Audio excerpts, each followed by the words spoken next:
Hey everyone, welcome back to the channel. Now, we all know horror games can be spine-chilling, right?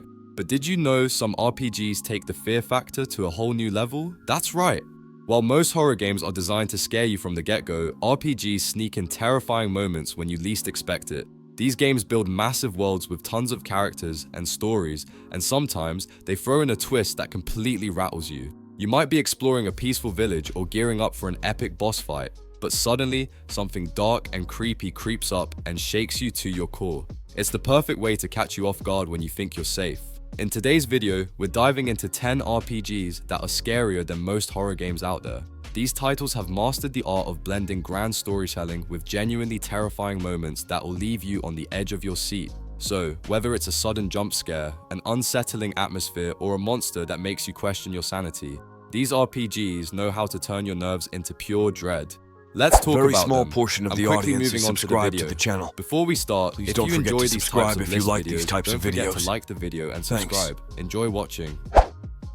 Mass Effect 2 isn't just a space adventure, it's a terrifying ride through the darker side of the universe. Right from the start, the game sets an ominous tone by doing the unthinkable, killing the protagonist. That's right, Commander Shepard gets taken out in the opening sequence only to be brought back from the dead under the control of a shady new employer. It's a bold move, and it immediately tells you that Mass Effect 2 isn't here to play it safe. This isn't the familiar heroic tale we saw in the first game. Instead, it's a much darker journey, with a constant sense of dread hanging over every decision.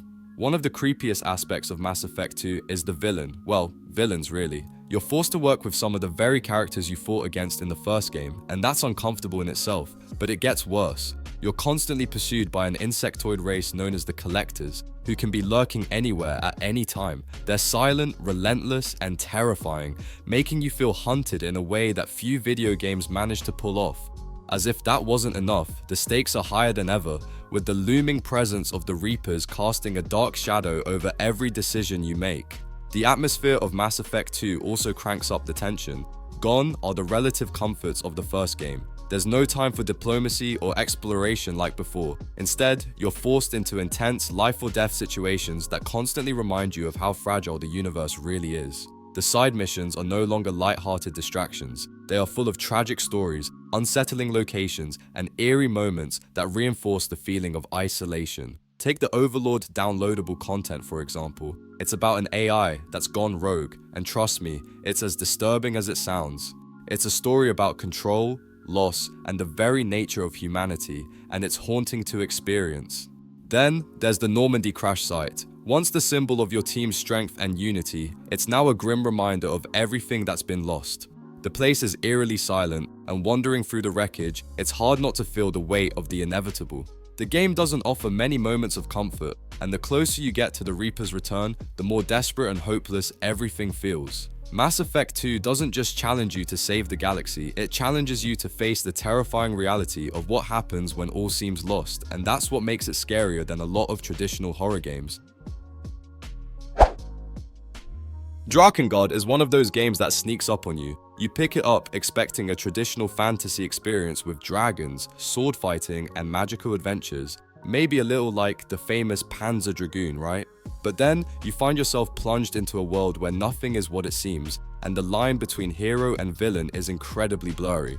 The game, released in 2004 for the PlayStation 2, is far from the light-hearted fantasy romp it might appear to be at first glance. Instead, it's a grim, brutal journey through a broken world, with the player character being the real monster. You start out controlling a character named Kaim, and let's just say, he's no ordinary hero. The guy's an absolute bloodthirsty maniac, and his motivations are as twisted as they come. But the real horror here isn't just the violence, though there's plenty of that. It's how the game constantly pulls you deeper into its bleak world. As you go through it, you begin to realize that you, as the player, are part of this madness. You're not just watching horrific things happen, you're making them happen.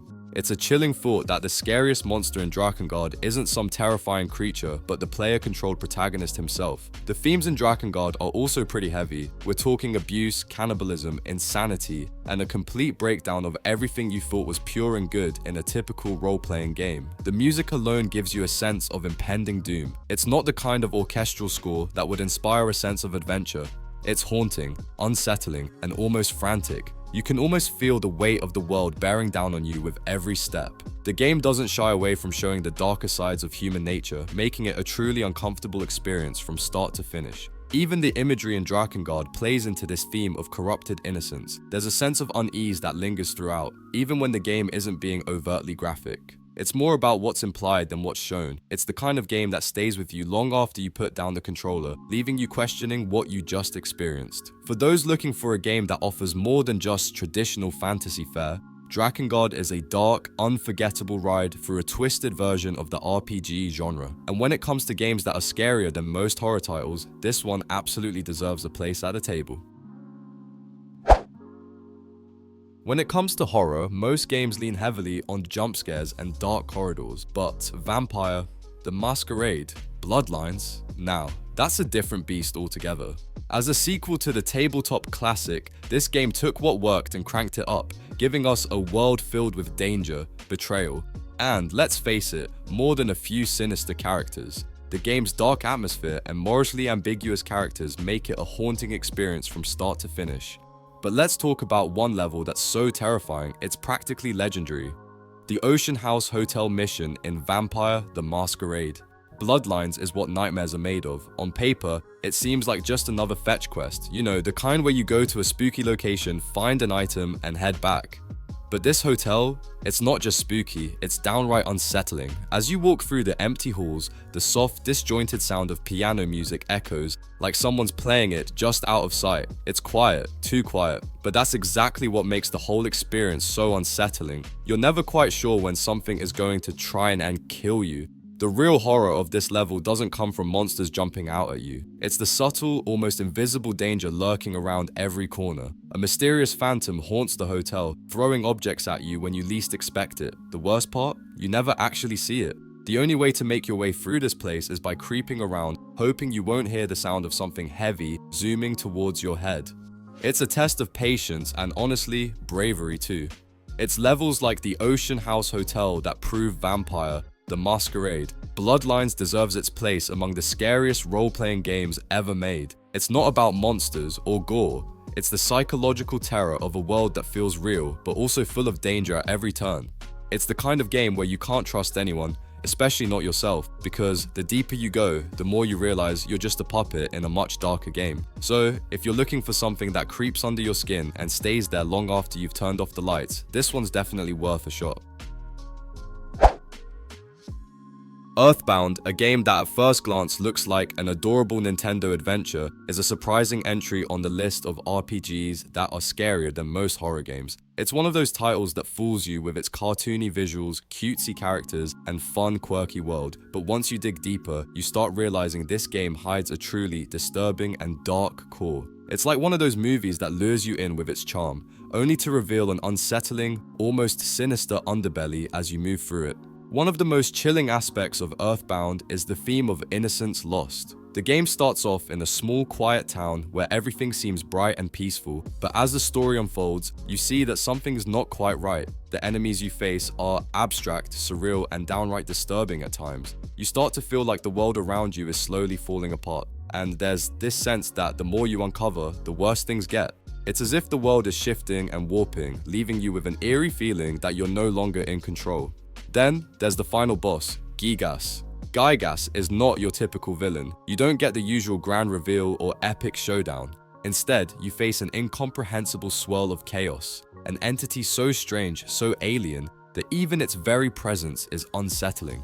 The battle itself is disorienting, and it's not just the visuals that make it so terrifying. Gigas is an entity of pure malice, and its form, or lack thereof, is a manifestation of pure existential dread. It's like you're not fighting a creature, but rather the concept of evil itself, and that's where the horror really sets in. Earthbound isn't your typical RPG. It might look like a game for kids, but underneath all the cuteness lies something far darker.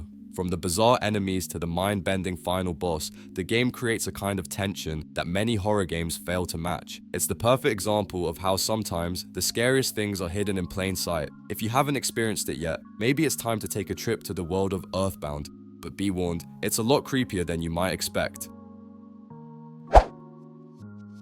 Alright, let's talk about one of the creepiest RPG experiences out there, Shin Megami Tensei: Strange Journey. Now, this isn't your typical spooky game with jump scares or creepy monsters lurking around every corner. No, this game builds its horror in a much more unsettling, atmospheric way, and it does it in the middle of Antarctica of all places. Picture this. You're stranded in the freezing wilderness, surrounded by an eerie silence, and there's a mysterious, mind-bending force known as the Schwarzwelt, threatening to twist everything into chaos. It's like being trapped in a place where reality itself is unraveling, and you're not sure who or what you can trust. What makes Strange Journey so effective in creating that sense of dread is its approach to existential horror. The creatures that inhabit the Schwarzwelt aren't just monstrous for the sake of being scary. They mess with your perception of reality. Some of them look like people you know, but they aren't. They talk in gibberish, speak in cryptic codes, or seem to offer false comfort as they toy with your mind. It's like you're constantly second-guessing everything, unsure if what you're seeing is real or just a sick game of the Schwarzwelt. And the worst part? As the story progresses, it's clear that even your allies are slowly succumbing to the corruption of this otherworldly force. What makes this setting even creepier is the stark contrast to the usual idea of a survival horror game. The vast, empty wilderness of Antarctica creates a sense of isolation that enhances the eerie atmosphere. In Strange Journey, you're not running from terrifying monsters in a dark basement or a haunted house. No, you're trudging through snowy landscapes, battling not just physical creatures but psychological ones. The sheer emptiness of your surroundings makes every encounter feel like it could be your last, and each new step into the unknown adds to the tension. There's no safe place, no place to hide from the creeping sense of dread. So, if you're into RPGs that challenge you not just with battles, but with your own sense of reality, Shin Megami Tensei: Strange Journey is definitely one to experience. It takes the horror of isolation, existential terror, and a mysterious, ever-changing world, and combines them in a way that no other game really does. And if you're looking for a game that's as mentally unsettling as it is terrifying, you might just find yourself drawn into the Schwarzwelt. But be warned, it's not the kind of place you'd ever want to get stuck in. Let us be honest for a second, From Software games have always flirted with horror. Demon's Souls and Dark Souls are full of grotesque monsters, crumbling ruins, and a whole lot of death. But Bloodborne? That game is on an entirely different level. It does not just flirt with horror, it marries it, moves into a spooky Victorian mansion with it, and has long, unsettling dinners by candlelight with it. The moment you step into Yharnam, you know this is not just another grim fantasy world. This place is rotting from the inside out, and something is very wrong. What makes Bloodborne truly terrifying is how little it lets you feel safe. You are always on edge, whether you are creeping through the fog-choked streets or sprinting away from something that just burst out of a chapel wall. The game does not just scare you with jump scares or loud noises, it builds a slow, creeping dread that gets under your skin. Every building, every alley, every weirdly polite old man behind a window makes you second guess whether you should be there at all. And just when you start to think you are getting used to the nightmare, the game shifts. Reality starts to fray. The monsters stop being just werewolves and mutated villagers. Suddenly you are dealing with twisted cosmic beings and eyeballs, so many eyeballs. You realize the nightmare is not something you are stuck in. It might be something you are becoming. That whole hunter's dream thing? Yeah, not as cozy as it sounds. There is barely a moment to breathe, and the few friendly characters you meet, most of them do not make it out alive. Some of them meet ends so awful you kind of wish you had never talked to them in the first place. That is what sets Bloodborne apart from its predecessors. It takes the foundation that Demon's Souls and Dark Souls built, those haunting vibes and isolated feeling, and cranks it up to 11. The game is fast, frantic, and totally unhinged in the best way. It is not just an action role-playing game with a creepy aesthetic. It is a full-blown descent into madness where the horror never stops knocking, and sometimes it is already inside. You know what is truly terrifying? When a game does not rely on cheap jump scares or blood-splattered hallways, but instead quietly slips under your skin and stays there. Omori is exactly that kind of game. On the surface, it looks like another quirky indie role-playing game with charming pixel art and a whimsical world. But the deeper you go, the more it becomes clear. This is not just a game, it is a slow descent into a very personal kind of horror. What makes Omori so unsettling is how painfully relatable it is. It does not need ghosts or monsters to scare you. It holds up a mirror to the player and says, "Hey, remember that thing you never really dealt with? Let us talk about that." The characters are not just well written, they feel like people you might actually know, and that is where the fear sets in. This is not about a haunted house, it is about a haunted mind. Visually, the game plays a clever trick. It switches between an old-school top-down RPG layout and hand-drawn storybook-style cutscenes. At first, the art feels soft and nostalgic, like flipping through a childhood book, but slowly, it turns sour. The colors get harsher, the designs get more distorted, and you start to realize that this cute aesthetic is just a mask, one that is hiding something much darker underneath. That contrast hits hard because your brain keeps telling you this should be safe, but it is not. And then there are the mechanics. Omori messes with your expectations constantly. It is not just about exploring and fighting enemies, it is about making choices you are not sure you want to make, about confronting memories you would rather forget. The game understands emotions so well that it actually uses it as a weapon. Guilt, grief, regret, these are the real monsters here. And honestly, no ghost or zombie can compete with that kind of fear. Now let us talk about Shadow Hearts, a game that proves turn-based combat can absolutely be terrifying if done right. Usually, in traditional role-playing games, you get into a fight and you have time to plan, think, maybe even grab a snack. Not here. Shadow Hearts throws that whole comfort zone out the window with its sanity system, creepy as hell enemies, and a soundtrack that feels like it was ripped from someone's fever dream. One of the most unique things about this game is the sanity meter. Every character has one, and if it drops to 0 during battle, they do not just faint or give up, they go insane. Like, literally. They might start attacking their teammates or even transform into some nightmarish version of themselves. It creates this constant pressure, because not only are you trying to survive, you are also trying to keep your own party from turning into monsters. And then there is the judgment ring mechanic, which adds another layer of stress. Every action you take, attacking, casting magic, even using items, requires you to hit specific points on a spinning dial. Miss it and you mess up. So while the rotting demon with 12 eyes is screeching at you, you also need to perfectly time your button presses or risk wasting a turn. No pressure, right? The setting just seals the deal. It is set in a dark, alternate version of Asia right before World War I. That era already has a kind of ominous tension baked in, but Shadow Hearts turns it up to 11 with occult rituals, cursed villages, and characters who are all just barely holding it together.